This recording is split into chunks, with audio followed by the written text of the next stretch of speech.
All right, ladies and gentlemen, welcome to the channel. You know who it is. It's your boy, World of Wrestling, here today to discuss about WWE SmackDown and AEW Rampage, September 2nd, 2022 review.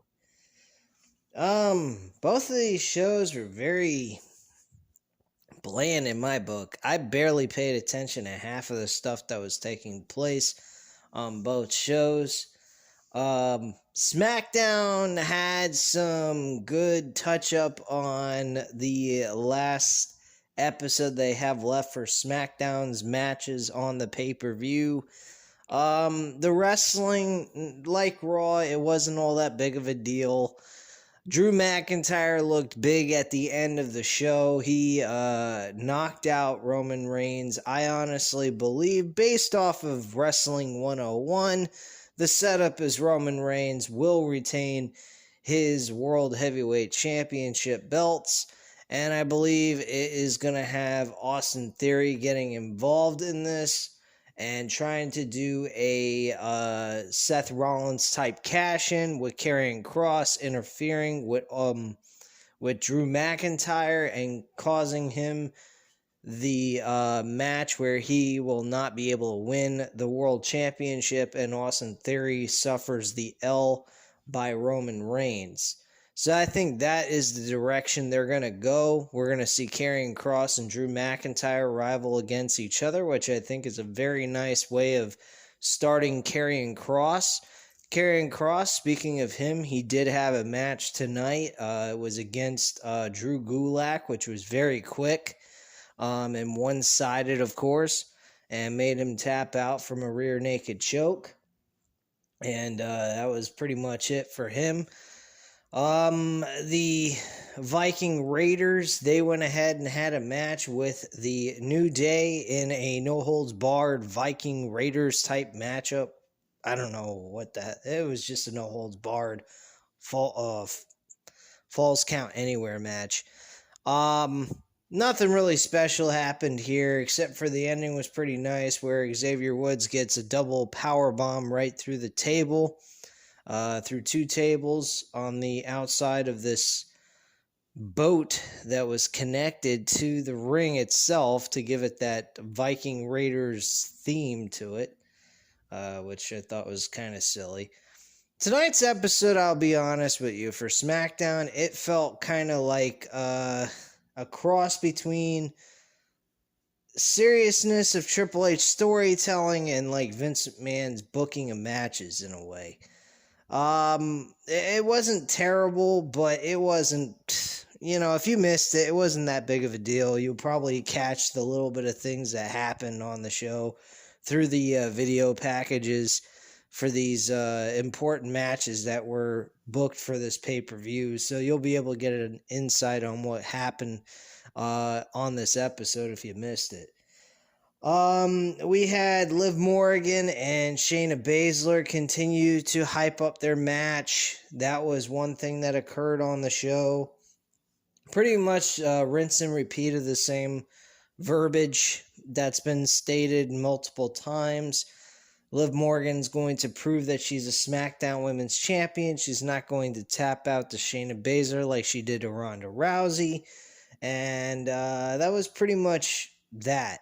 Shayna Baszler's end is she's going to make her tap out and prove that she's not worthy enough to be a world champion in the women's division. And that was pretty much what she had to say there. Ronda Rousey actually had a good segment with Adam Pearce. This was actually kind of entertaining. Ronda Rousey is not as enthusiastic still like she was in her first run. In her first run, she seemed a lot better on the microphone. She's still coming across like she could put somebody to sleep with her talking. But her interaction with Adam Pearce was pretty entertaining. I enjoyed that. Adam Pearce got a notification from the board of directors, informing him through the letter that Ronda Rousey gave him that she is actually unsuspended. Her suspension has been lifted, and she is now able to compete in matches and no longer kicked off the show. So that has been rectified. She went over Adam Pearce's head and got that resolved. So she is now officially part of the wrestling roster. At the end of this, Adam Pearce went ahead and he said, if it was up to me, I'd actually fire your ass because you're really more of a bitch than anything else. Well, that infuriated Ronda Rousey, and she attacked Adam Pearce and put him in a modified armbar. Now, with that being said, that could put her back on the shelf and give her a suspension officially because she attacked a commissioner. I mean, this guy books matches and so forth and does pretty much the on-screen booking of the show. So, I mean, like, he literally books the matches on TV. He's not booking them behind the scenes or anything, if you get what I mean. He's an on-screen character as a commissioner. So, it seems to me that this might be suspension coming towards Ronda Rousey, hold her off television. I'm not sure. It all depends. They might look at this as a way of him provoking her, so they may not suspend her. I'm not sure. It's a very weird situation, but it was still entertaining nonetheless between Adam Pearce and her, and it had a lot more to do with Adam Pearce and his reaction of her suspension being lifted and the way he reacted towards her at the end of all this. So I thought Adam Pearce did an excellent job with this segment. Ronda Rousey, she was okay, but she still was kind of like, like I said before, she was kind of sounding very, like, drowsy. And, so, I love when JD said that shit. Man, oh man, that guy is fucking crazy. But it's true, man. She can put you to sleep if you didn't get enough sleep. She ain't gonna keep you excited. She's gonna put you to fucking sleep and make you pass out. You better be drinking some fucking coffee when you watch her segments. I'll tell you that much, because her voice is so calm and it's very low, and it's like, what the fuck? Talk up. Have some attitude. You're supposed to be this tough bitch. Who the fuck are you? Jade Cargill sounds more tough than Ronda Rousey. Even though in reality, Ronda Rousey's a trained MMA fighter and she could kick most people's asses who aren't trained in MMA. So, whatever. I don't know. But, yeah, it's kind of odd that she sounds the way she does now. What else happened on this show? Shinsuke Nakamura beat Baron Corbin in another rematch. This was an open challenge by Baron Corbin. He's tired of looking and thinking about the past. He's looking towards the future. He's not going to let things wear him down and make him unhappy again. And he ends up losing to Shinsuke Nakamura, which they claim, Michael Cole and Pat McAfee stated, that this is Shinsuke Nakamura was the beginning of the downfall of Happy Corbin. So it made sense, I guess you could say. And you see Baron Corbin walking outside of the building, and then all of a sudden some car comes up to him, and the window scrolls down, and somebody says, "Hey man, get on in, man. You look terrible." Or some shit like that. And Michael Cole says, "Was that JBL?" And I'm like, JBL? Holy shit, I did not recognize the person's voice. But Michael Cole's claiming he thinks it's JBL. This is odd. JBL and Baron Corbin together? Like, what is he gonna do? Reinvent him again? I don't get this. Why don't we just get Baron Corbin of old, the lone wolf? I mean, it would make a lot more sense. At this point, he needs to start getting pissed off. He needs to stop walking around looking like a goof. And he needs to start being pissed off and fucking angry what's going on with him. And become the old Baron Corbin that we used to know when he first started. This Baron Corbin sucks. and the King Corbin sucked, and the GM Baron Corbin sucked. All of those characters sucked after the Lone Wolf. So I think he needs to go back to the original character he started out as, because to me that was working out a lot more. Trying to think of other things that happened off the top of my head. Sami Zayn had multiple backstage segments with the Usos. I thought that was great. Sami Zayn has been excellent with the Usos.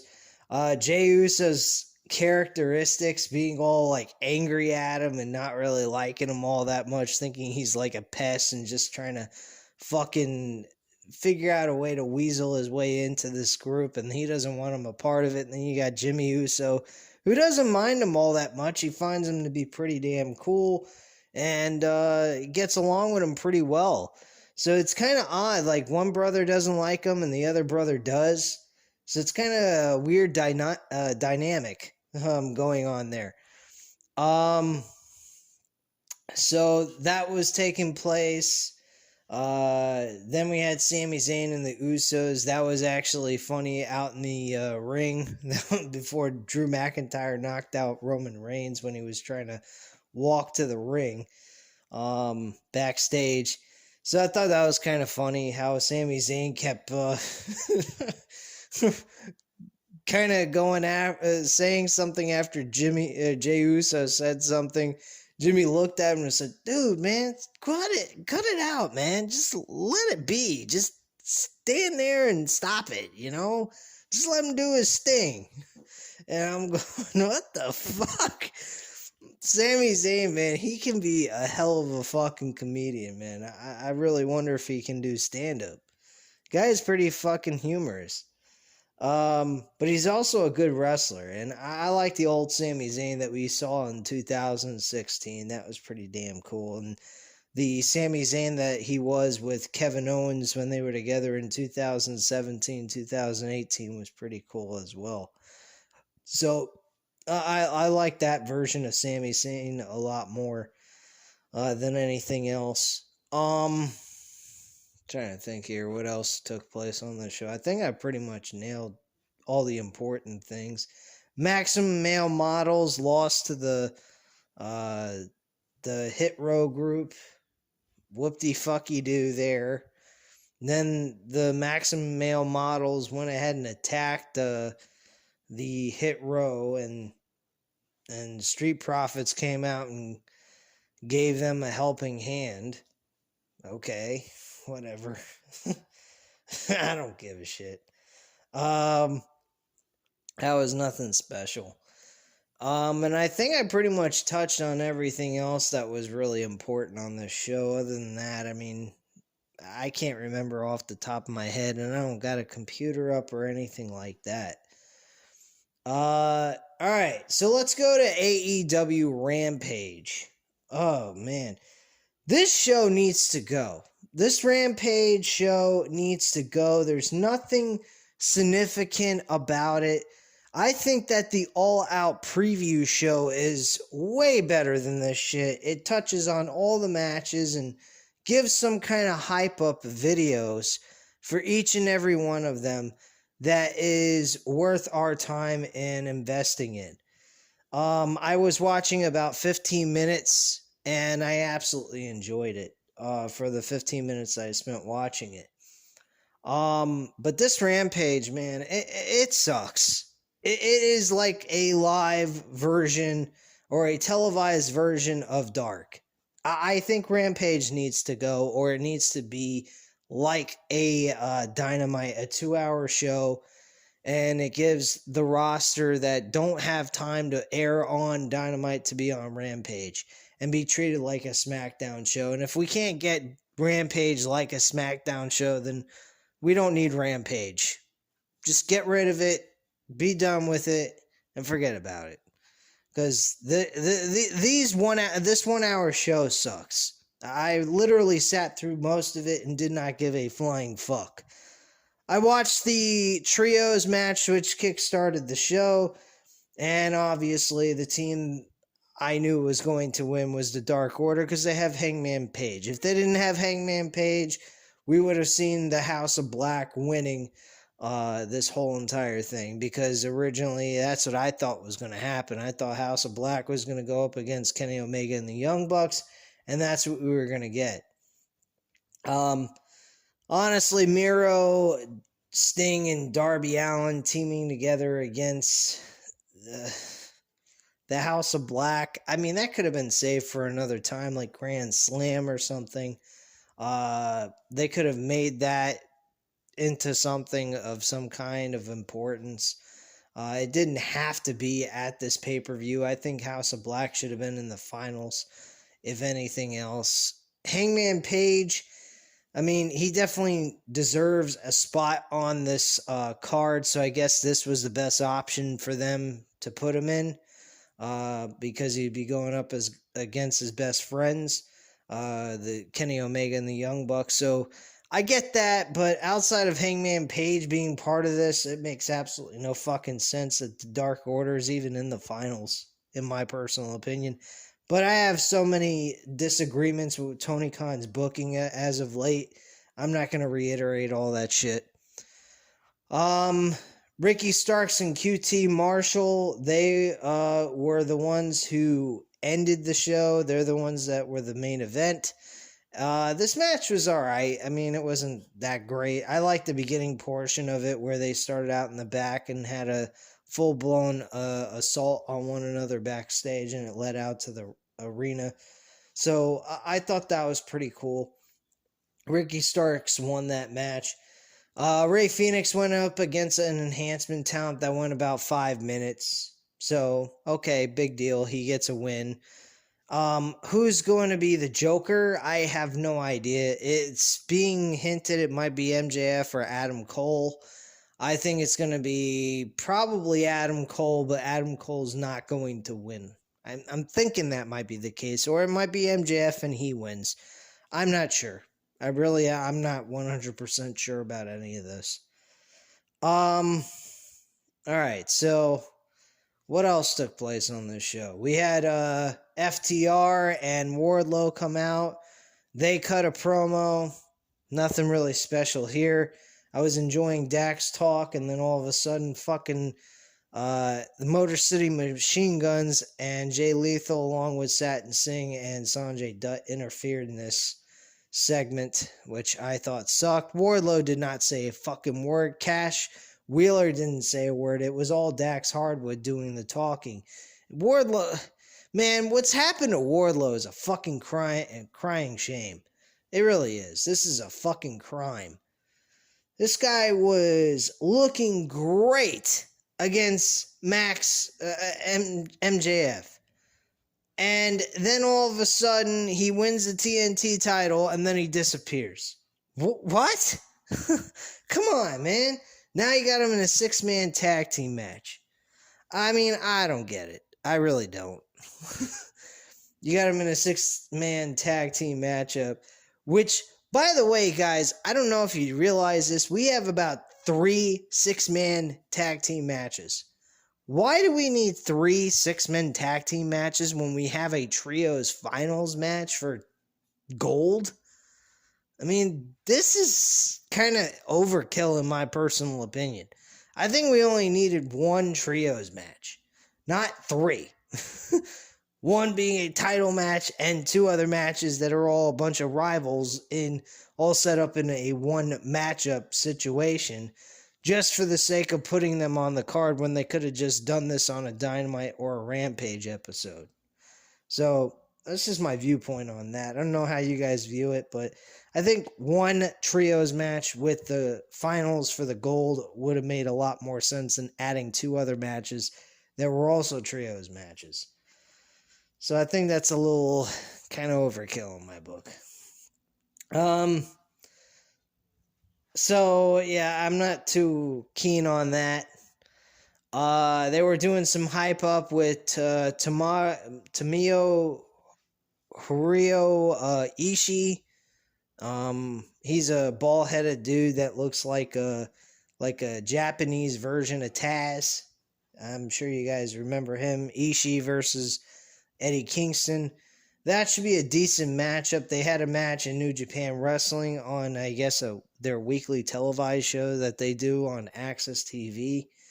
So it is what it is. I mean, it should be a fun little matchup, but it's not going to be on the main card. It's going to be on the pre-show, which I don't particularly watch. I don't watch pre-shows even on WWE. Speaking of All Out, I will be watching this live and doing a live reaction of it. So you guys will be getting a live reaction of me watching this entire pay-per-view online on YouTube. So you guys can join me for the 4 to 5 hours of nonstop wrestling fun, or you can catch it after the stream is over. The choice is yours. The same thing applies. You guys want to go ahead and leave a comment in the chat. I will read it and respond to it, or just react to it. But bottom line, guys, yeah, I will not be watching this entire pay-per-view and then coming on live at like 12, 1 o'clock in the fucking morning. Ain't happening. I will be doing it live as it goes, so that when it does end, the review is over. And that's pretty much what I'm going to do with that.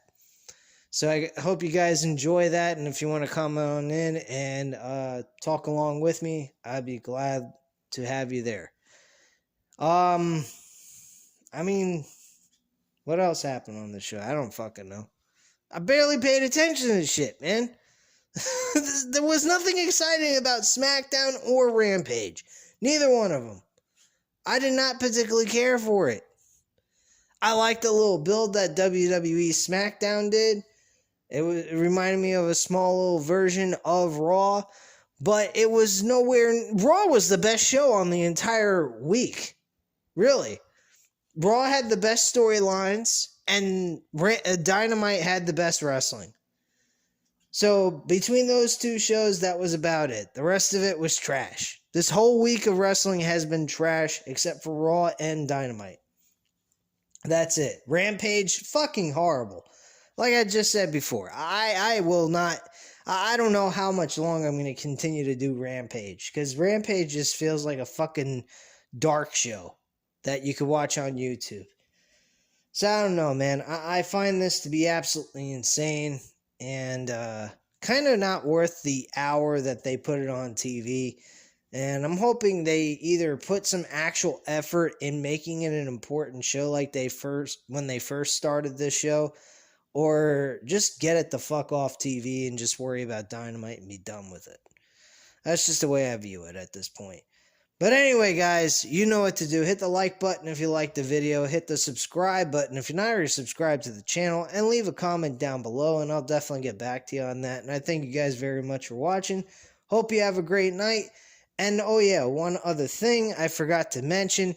I will be covering Clash at the Castle tomorrow, but it won't happen immediately after the show goes off the air. I may not be able to watch it live, so I'll have to watch it at the normal time we usually watch it when it's on in the United States. So I'll probably be watching it around 7, 8 o'clock, and then I'll post a scheduled time for us to all come in and talk about it together.